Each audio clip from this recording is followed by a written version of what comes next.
गाजियाबाद में पिछले दिनों जिस तरीके से पत्रकार की हत्या की गई, उसके विरोध में आज दिल्ली के प्रेस क्लब के बाहर तमाम पत्रकार यहां पर अपना रोष प्रदर्शन कर रहे हैं। आप देख सकते हैं यहां पर, और जिस तरीके से कहा जा रहा है कि पत्रकारों की हत्या बंद करो, काफी ज्यादा रोष है। हम कुछ लोगों से ही बात करेंगे। सर, आज आप लोग यहाँ पर प्रदर्शन कर रहे हैं और प्ले कार्ड भी है कि पत्रकारों की हत्या बंद करो, क्या कुछ कहना चाहते हैं? देखिए, जिस प्रकार आप देख रहे हैं पिछले दिनों उत्तर प्रदेश और मध्य प्रदेश में लगातार पत्रकारों की हत्या हो रही है, तो ये पत्रकारों की हत्या लोकतंत्र की हत्या है।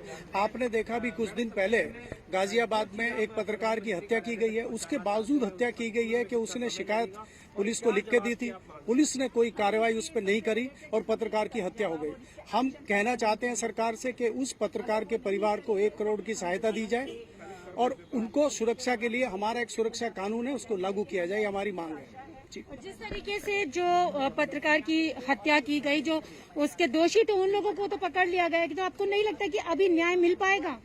नहीं, जो देखिए दोषी तो पकड़े गए हैं, लेकिन उसके परिवार के सामने उसकी 2 बेटियां हैं। क्या 10 लाख रुपए में पूरा जीवन वो अपनी 2 बेटियों को पाल सकती है एक विधवा? दूसरा सवाल यह है कि क्योंकि उसकी मौत के बाद ये कार्रवाई अगर उसकी मौत से पहले होती तो हम मानते हैं कि सरकार में कानून व्यवस्था नाम की कोई चीज है। तो आपको लगता है कि सरकार में कानून व्यवस्था नहीं है इस वक्त? ये लोग आप लोगों का कहना है। मैं उत्तर प्रदेश के मामले में और मध्य प्रदेश के मामले में तो हम साफ तौर पे बोल सकते हैं कि वहाँ कानून व्यवस्था के सिर्फ नारे लग रहे हैं। वहाँ सरकार ये कहती है कि हमने रोमियो स्क्वाड बनाया है, लेकिन जब छोटी छोटी बच्चियों को छेड़ा जाता है तो पुलिस वाले कोई कार्रवाई नहीं करते, बल्कि जिनके खिलाफ मुकदमा दर्ज, जिनके खिलाफ शिकायत दर्ज करते हैं उनको फेवर करती है। तो ये कैसी कानून व्यवस्था है?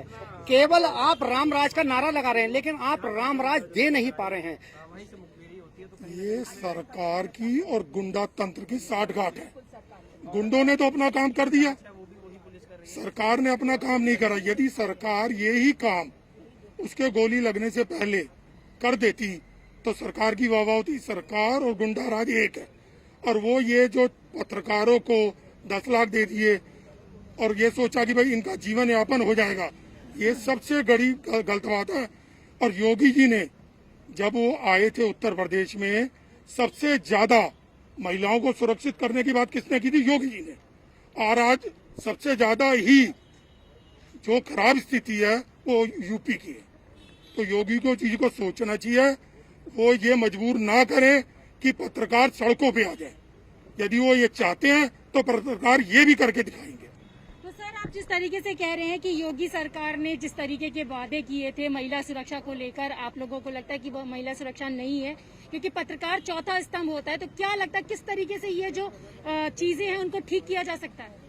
सरकार के पास इतना बड़ा तंत्र है, पुलिस है, पुलिस अपने काम पूरा करे। जब पत्रकार अपनी शिकायत लेके जाता है तो उसमें कार्रवाई क्यों नहीं होती? आम जनता पे क्या होगी कार्रवाई? जब एक पत्रकार, आप बताओ, जो चौथा स्तंभ है उसी की सुनवाई नहीं कर रही सरकार या पुलिस, तो आम पब्लिक की क्या करेगी? तो मेरा कहने का मतलब ये है, सुरक्षा कानून आए, पत्रकारों का बीमा हो और सरकार इस पे ध्यान दे जल्दी से जल्दी। ये मजबूर ना करे पत्रकारों को कि वो अपना रूप दिखाए।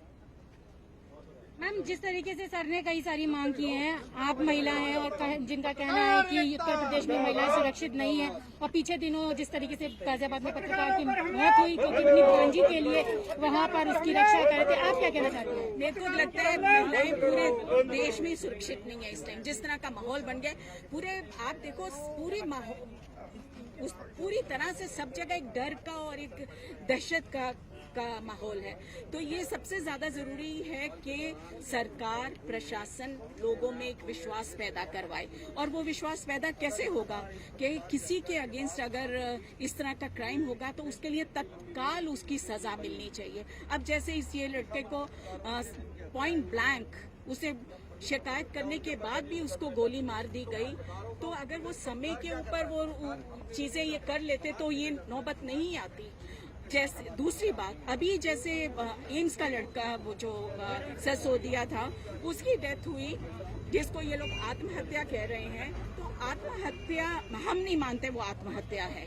ठीक है, आप ही उसकी इंक्वायरी करोगे, आप ही के हॉस्पिटल में वो हुआ है। आप लोगों की मांगे क्या है, खास क्या मांग है? हमारी मांग ये है कि सबसे पहले तो पत्रकारों की आप आवाज दबाना बंद करिए।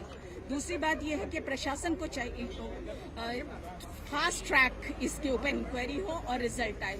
अब हमने प्रधानमंत्री जी को जो चिट्ठी लिखी है उसमें ये कहा है कि आप जल्दी से जल्दी इस चीज में संज्ञान लें और पत्रकार सुरक्षा कानून बनाए, ताकि जल्दी से जल्दी पत्रकारों को एक, जैसे सब चीजों के लिए आपने सुरक्षा कानून बने, तो पत्रकारों की सुरक्षा के लिए कानून क्यों नहीं होना चाहिए? तो आपने देखा कि गाजियाबाद में जिस तरीके से पत्रकार की हत्या हुई, उसके बाद तमाम पत्रकारों में रोष है और यहाँ प्रदर्शन कर रहे हैं।